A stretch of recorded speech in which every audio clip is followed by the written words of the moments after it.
Hello hello hello guys. तो मैं आ चुकी हूँ एक नई वीडियो के साथ। तो चलिए आज हम जानेंगे फेशियल के बारे में सारी बातें और गलतियाँ जो हम फेशियल कराने के बाद जो है हम करते हैं। तो हम बिना किसी टाइम को वेस्ट करे वीडियो को शुरू करते हैं। तो चलिए स्टार्ट करते हैं। तो हम बात करेंगे आज फेशियल के बारे में। तो फेशियल कई बार हमारी स्किन के लिए हार्मफुल भी हो जाता है। वो इसलिए हो जाता है क्योंकि हम फेशियल कराने के बाद बहुत सी ऐसी गलतियाँ करते हैं जिनका हमें बिल्कुल भी अंदाज़ा नहीं होता और हमें कोई उनके बारे में गाइड भी नहीं करता है। तो कई बार क्या होता है, मेरे पास जैसे मैं एज अ ब्यूटिशियन हूँ तो मैं पार्लर रन करती हूँ, तो मेरे पास बहुत सारी ऐसी लेडीज़ आती हैं जो फेशियल कराती तो हैं पर वो डरती हैं कराने के बाद ना कि हमारी स्किन कहीं ख़राब तो नहीं हो जाएगी, हम कहीं हमारी स्किन पे कहीं ग्लो चला तो नहीं जाएगा। क्यों? क्योंकि उनके साथ ऑलरेडी ऐसा हो चुका होता है कि उनके स्किन पे मतलब फेशियल कराने का उल्टा ही रिजल्ट आ जाता है। जैसे कि फेशियल कराने के बाद बहुत ज़्यादा दाने हो जाते हैं उनके मुंह पे। बहुत सारी लेडीज़ के साथ ऐसा प्रॉब्लम आती है। या फिर फेस का जो ग्लो आना चाहिए वो उल्टा जो है निखार अप होने की जगह डाउन हो जाता है। तो उसके बहुत सारे रीज़न्स हैं। तो उन्हीं रीज़न्स के बारे में हम आज सारी ये सब बातें जो हैं खुल के करेंगे, जो कि हमें कोई नहीं बताता। पार्लर में भी हमें कोई इस सब चीज़ों का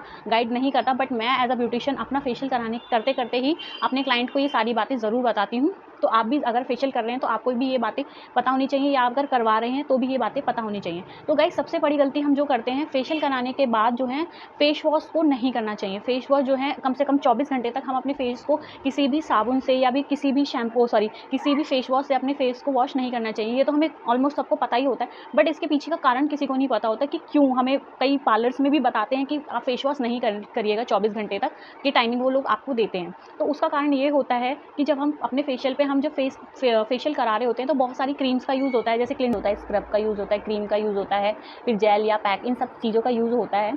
तो जो इनका काम होता है ये धीरे धीरे ही स्किन के अंदर जाती हैं। अगर हम इनको तुरंत फेस वॉश कर लेते हैं फेशियल कराने के बाद तो फेशियल का रिजल्ट जो है ज़ीरो हो जाता है और वो हमारी स्किन में जाके उतना असर नहीं कर पाती हैं। तो फिर दूसरा कारण होता है कि फेशियल कराने के बाद तुरंत बाद हमें जो है कभी भी बाहर नहीं निकलना चाहिए, मतलब कि सनलाइट में नहीं जाना चाहिए। अगर आपको इमरजेंसी है कि हमें फेशियल कराने के बाद हमें जाना ही जाना है तुरंत बाद भी, तो आप एक दुपट्टे से अपने फेस को कवर कर सकते हैं, या फिर नॉर्मल आप सनस्क्रीन ले सकते हैं। सनस्क्रीन से अपने पूरे फेस को अप्लाई कर सकते हैं, अच्छे से लगानी है और ये नहीं कि कंजूसी करनी है, नहीं तो फिर उतना असर हमारे फेस पे नहीं होता। क्योंकि जब हम फेशियल कराते हैं तो फेशियल कराने के बाद हमारी स्किन जो है बहुत ज़्यादा सेंसिटिव हो जाती है, जिसके कारण अगर हम बाहर जाते हैं तो वो डायरेक्ट सनलाइट जो है हमारी स्किन से टकराती है, हमारी स्किन में एकदम से फिर वो रैशेज़ या फिर डलनेस और डार्कनेस आ जाती है, टैनिंग हो जाती है। बहुत ज़्यादा टैनिंग होने के चांसेस रहते हैं आफ्टर फेशियल अगर हम सनलाइट में जाते हैं। तो सीधा सिंपल तरीका मैंने आपको बता दिया। अगर आपके पास सनस्क्रीन नहीं है तो सीधा आप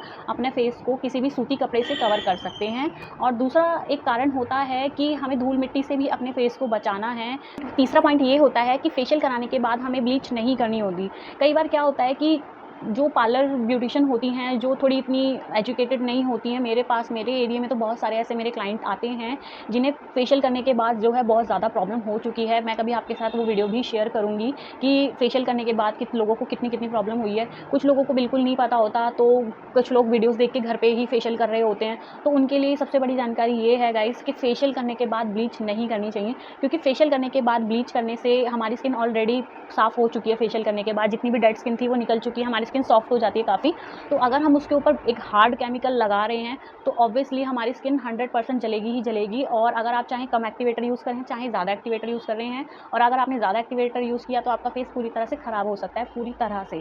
तो दूसरा एक तीसरा पॉइंट एक ये है कि फेशियल कराने के बाद ब्लीच का यूज़ नहीं करना है। अगर आप किसी पार्लर में जा रहे हैं, मेरी वीडियो देख रहे हैं, और अगर आपके साथ यही हो रहा है कि वो पहले उन्होंने बोला है कि आप ज़रूर पूछें, कन्फर्म करें कि वो आपको पहले फेशियल देंगी या ब्लीच देंगी। अगर वो नॉलेज वाली हैं, वो जानती हैं, अगर आप पहली बार किसी पार्लर में जा रहे हैं तो आप इस चीज़ को पहले कंफर्म करें कि आप पहले फेशियल करेंगी, या फिर अगर फेशियल ब्लीच साथ में ले रहे हैं तो ये ज़रूर कंफर्म करें कि वो फेशियल देंगी आपको पहले या पहले ब्लीच देंगी। तो सबसे पहले आपको ब्लीच लेनी है, देन उसके बाद ही फेशियल लेना है।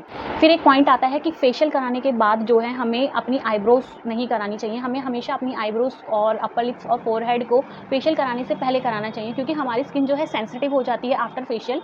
हमारी स्किन जो है बहुत ज़्यादा सेंसिटिव हो जाती है, जिसके कारण जब हम उसके बाद अगर हम अपनी आईब्रोज, अपर लिप्स या फोरहेड करते हैं तो हमें बहुत ज़्यादा दर्द होगा। क्योंकि ऑब्वियसली ये तीनों चीज़ें जो हैं बहुत ज़्यादा दर्दनाक होती हैं। हम जब कराते हैं तो हमें बहुत ज़्यादा पेन होता है, और अगर हम आफ्टर फेशियल ये कराते हैं तो इसका पेन जो है दुगना हो जाता है, क्योंकि हमारी स्किन जो है बहुत ज़्यादा सॉफ्ट हो जाती है आफ्टर फेशियल। फिर एक पॉइंट ये आता है कि कई लोग जो हैं जिन्हें नहीं पता होता, तो फेशियल के बाद कभी भी वैक्स नहीं करना चाहिए। कभी बिल्कुल ही बेकार और बहुत ही गलत तरीका है। फेशियल के बाद अगर कोई वैक्स करता है, आपकी स्किन बहुत जल्दी आने वाले टाइम में ख़राब होने वाली है अगर आप ऐसा करते हैं। तो जब भी आपको वैक्स करानी है फेस पे, या तो आप वैक्स को चूज़ करें या फिर फेशियल को चूज़ करें, क्योंकि अगर आप फेस वैक्स ले रहे हैं तो ऑब्वियसली आपकी गंदगी जो है फेस वैक्स निकाल देगी और आपको फेशियल कराने की नीड नहीं होगी। लेकिन अगर आपको फिर भी लग रहा है कि मुझे फेशियल और वैक्स साथ में करानी है, तो आप सबसे पहले फेस वैक्स कराएं, देन उसके 1 या 2-3 दिन बाद ही जो है फेशियल लें, और वो भी बहुत ही लाइट हाथों से फेशियल लेना है, बहुत ज़्यादा तेज़ मसाज नहीं करनी, क्योंकि तेज़ मसाज करने से हमारी स्किन पे जो है दाने उभर सकते हैं। फिर एक आता है, जब भी हम पार्लर में जाते हैं तो हम जब फेशियल कराते हैं हम इन सारी बातों का ध्यान रखते हैं, लेकिन फिर भी दाने हो जाते हैं। तो उसका रीज़न गाइज़ बहुत सारे रीज़न होते हैं। एक तो एक ही, अगर हम, क्या होता है कि ब्यूटिशियंस जो होती हैं कई बार पैसे बचाने के चक्कर में या फिर किसी भी आप तरीके से कहें, एक ही टॉवल का यूज़ कर लेती हैं। जैसे कोई भी टॉवल होता है, एक ही टॉवल को दोबारा एक फेस को यूज़ किया, दूसरे तीसरे, मतलब वो कंटिन्यू से यूज़ करती रहती हैं। तो हमें हमेशा फेशियल टिश्यू लेने हैं। तो फेशियल टिश्यू होते हैं और उन्हें एक बार यूज़ किया और वो फेंक देते हैं, उनको संभाल के नहीं, तो कॉटन टाइप के होते हैं और उन्हें तुरंत फेंक दो। दूसरा एक और कारण होता है कि हमारे फेस पे ग्लो ना आए, कि एक ऐसी क्रीम का यूज़ किया जाता है या फिर एक ऐसी किट का यूज़ किया जाता है जो कि बिल्कुल ही लो क्वालिटी की किट है। तो ये मेरे पास गोल्ड की किट है और ये बहुत ज़्यादा अच्छी किट नहीं है, तो ये नॉर्मल बहुत ही, ये मेरे पास इसलिए है गाइज़, मैंने आप लोगों को दिखाने के लिए ये किट ली है ताकि मैं आप लोगों को दिखा दूँ। और ये बहुत ही लो क्वालिटी की किट है, अगर इसे मैं यूज़ करती हूँ तो मेरी क्लाइंट की स्किन जो है ख़राब ही होगी। लेकिन कुछ लोगों को पता नहीं होता, उन्हें लगता है कि गोल्ड है तो करा लेते हैं, बट ये मैंने सिर्फ आप लोगों को दिखाने के लिए परचेज़ की थी। उसके बाद अब इसका मेरा कोई यूज़ नहीं होगा। अगर मैंने इसे यूज़ किया भी तो पेडिक्योर में यूज़ कर लूँगी, पेडिक्योर में मेरी ये किट चली जाएगी, पर फेस के लिए मैं इस किट को बिल्कुल भी यूज़ नहीं करूँगी। तो लोकल किट से हमें बचना है कि कोई भी लोकल किट को यूज़ नहीं करना, और हमें हमेशा टिश्यू पेपर जो भी हम अपने फेस पे यूज़ कर रहे हैं या पार्लर में यूज़ हो रहे हैं, तो वो फेशियल रिमूव मतलब फेंकने वाले टिश्यू एक बार यूज़ करें और उसे फेंक दें। अगर वो ऐसा नहीं कर रहे हैं तो आप उन्हें ज़रूर इस चीज़ के लिए बोलें कि हमें जो है फेशियल टिश्यू यूज़ करना है, ना ही कोई बेकार सा गंदा टॉवल यूज़ करना है, क्योंकि मैं तो फेशियल टिश्यू ही यूज़ करती हूँ। मैं आप लोगों को दिखाती हूँ अपने इस टाइप के फेशियल टिश्यू होते हैं। ये देखिए, ये फेशियल टिश्यू है, ये एक बार ही यूज़ करते हैं, देन ये उसके बाद हम इसे फेंक सकते हैं। इसे मेरे को बहुत ज़्यादा पसीना आ रहा है, मैं इसे पसीना भी साफ़ कर सकती हूँ बहुत ही। और ये कॉटन के होते हैं, काफ़ी अच्छे होते हैं, और अगर आप चाहें तो इसे रोज़ के लिए भी आप इसे यूज़ कर सकते हैं, मंगा सकते हैं, बहुत ही अच्छे टिश्यू होते हैं। एक पॉइंट आता है कि फेशियल के स्टेप्स, हमारे फेशियल के बाद हमारा फेस इतना ख़राब क्यों हो जाता है। तो एक बात आती है फेशियल के स्टेप्स। कई बार क्या होता है कि फेशियल के स्टेप्स जो होते हैं, अगर हम एक अनट्रेंड बंदे से कराते हैं जिसे बिल्कुल भी फेशियल की नॉलेज नहीं है या फिर वो नया सीख रहा है, तो हमारा फेस जो है ख़राब होने के चांसेस रहते हैं। क्योंकि क्या होता है, अगर हमारे फेशियल को सही से फेशियल स्टेप्स नहीं किए जाएँ, हमारे जितने भी फेशियल स्टेप्स होते हैं वो सारे अपर डायरेक्शन में होते हैं, ना कि लोअर डायरेक्शन में। अगर हम लोअर डायरेक्शन में फेशियल को करते हैं तो हमारी स्किन जो है लटकने के 100% चांसेस है कि वो लटक जाएगी, तो हमारा इफेक्ट जो है ज़ीरो आएगा। इसलिए जब भी मैं मैं जितनी भी वीडियोज़ बनाती हूँ फेशियल को लेके, मैं हमेशा ये बात बोलती हूँ कि जितने भी स्टेप्स हैं वो सारे ऊपर की तरफ करने हैं। हमें अपनी स्किन को जो है खींचना है, ना ही कि लटकाना है। तो हमें हमेशा अपनी स्किन पे हमारी स्किन को जो है खींचना है, टाइटनिंग इफेक्ट देना है फेशियल कराते-कराते। तो हम जब भी स्टेप्स करते हैं तो स्टेप्स भी बहुत इंपॉर्टेंट होते हैं। अगर हम लटकाने वाले स्टेप्स करते हैं, नीचे की तरफ स्टेप्स करते हैं, तो वो हमारी स्किन के लिए बहुत ज़्यादा हार्मफुल होते हैं, हमारी स्किन लटक जाती है। और अगर हम ऐसे ऊपर की तरफ स्टेप्स करते हैं तो ये हमारी स्किन को एक तरह से एक्सरसाइज है, जिससे हमारे फेस की हमारी पूरी स्किन को रिलैक्स मिलता है और हमारी स्किन भी टाइट होती है। तो हमें जो है आफ्टर मतलब कम एज में भी फेशियल नहीं कराना चाहिए। अगर हमारी एज कम है या 18-19 साल की है, तब आपको फेशियल कराने की बिल्कुल भी ज़रूरत नहीं होती, क्योंकि उस टाइम आपकी स्किन ऑलरेडी इतनी टाइट होती है कि हमें फेशियल की नीड नहीं होती। हाँ, लेकिन आफ्टर 25 आपको फेशियल लेना ज़रूरी है। हर महीने आप एक फेशियल या 1.5 या 2 महीने पे आप एक फेशियल ले सकते हैं। लेकिन अगर आप 17-18 की उम्र में आप फेशियल लेते हैं तो उसका भी रिजल्ट अच्छा नहीं हो सकता। अगर आपको लेना है तो आप क्लीनअप ले लें, क्योंकि क्लीनअप में हमारे इतने ज़्यादा मसाज के स्टेप्स नहीं होते और फेशियल में हमारे मसाज के स्टेप्स होते हैं, जिससे कि हमारी स्किन जो है अभी में प्रॉब्लम आ सकती है। अगर आप कम एज के हो तो कम से कम आप 6 महीने पे एक फेशियल ले सकते हैं, पर हर महीने फेशियल लेना आपको अवॉइड करना ही पड़ेगा, क्योंकि आप लोगों को नीड नहीं होती। और अगर है ही तो उसके बाद आप हल्का फुल्का स्क्रब कर सकते हैं अपने फेस पे। जो 18 साल से या 17 साल के बच्चे करना चाहते हैं फेशियल, या जो लेडीज़ जो गर्ल्स करना चाहती हैं 18 से 23-24 साल की होती हैं, उन्हें फेशियल की कोई नीड नहीं होती। आफ्टर 25 जो है फेशियल की बहुत ज़्यादा नीड होती है, तो हमें फेशियल करना चाहिए। और फेशियल करने के बाद जब कभी हम ब्लीच कर रहे होते हैं, उसके बाद जब हम फेशियल कर रहे होते हैं, ब्लीच करते हैं, तब उसके बाद जब हम फेशियल देते हैं ना, तो वो हमें बहुत ही जो है हल्के हाथों से फेशियल देना होता है, बहुत ज़्यादा तेज़ हाथ नहीं चलाने होते, क्योंकि जब हम फेशियल ब्लीच करने से हमारी स्किन जो है बहुत ही ज़्यादा सॉफ्ट हो जाती है।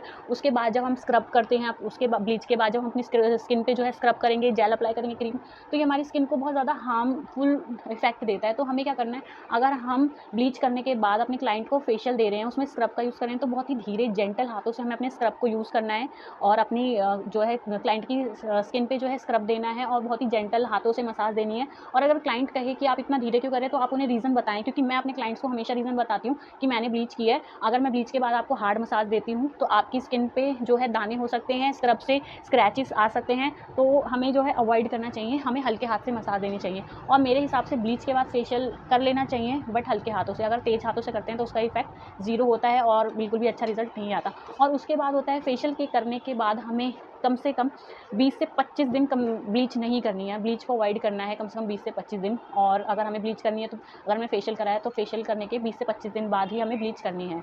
और उसके बाद हमें तुरंत बाद किसी होम रेमेडी का यूज़ नहीं करना कि हमने एक यूट्यूब में देखा कि कॉफ़ी लगा लो या फिर नींबू लगा लो, टमाटर लगा लो, तो ये सब हमें अपनी स्किन पे यूज़ नहीं करना आफ्टर फेशियल। क्योंकि फेशियल करने के बाद हमारी स्किन ऑलरेडी, मैं आपको कई बार बोल चुकी, सेंसिटिव हो जाती है, बहुत ज़्यादा एक्सट्रीम लेवल पे हमारी डेड स्किन उतर चुकी है, वो एकदम नई स्किन आ जाती है। नई स्किन पे अगर आप कोई नई होम रेमेडी लगाते हैं या फिर कुछ यूज़ करते हैं, तो उसके कोई इफेक्ट नहीं होने वाले। और फेशियल कराने के बाद होम रेमेडी करने का तो कोई मतलब ही नहीं बनता। बट कई ऐसे लोग होते हैं कि करनी ही है, मेरे पास आते हैं बहुत सारे ऐसे क्लाइंट कि उनको होता है कि मुझे ना करना ही है, मुझे होम रेमेडी, तो उनका रिजल्ट जो है ज़ीरो होता है, कोई फ़ायदा नहीं है। अगर आपको होम रेमेडी करनी है तो फेशियल से पहले कर लें या फिर फेशियल के महीने बाद ही करें। अगर आपको होम रेमेडी करनी है तो होम रेमेडी ना करें गाइज़। तो ये थी मेरी छोटी सी जानकारी गाइज़। अगर आपको अच्छी लगी हो मेरी वीडियो थोड़ी सी भी, तो प्लीज़ मेरे चैनल को लाइक एंड सब्सक्राइब ज़रूर करें। मैं ऐसी चीज़ें आपके लिए लाती ही रहूँगी। Thank you guys.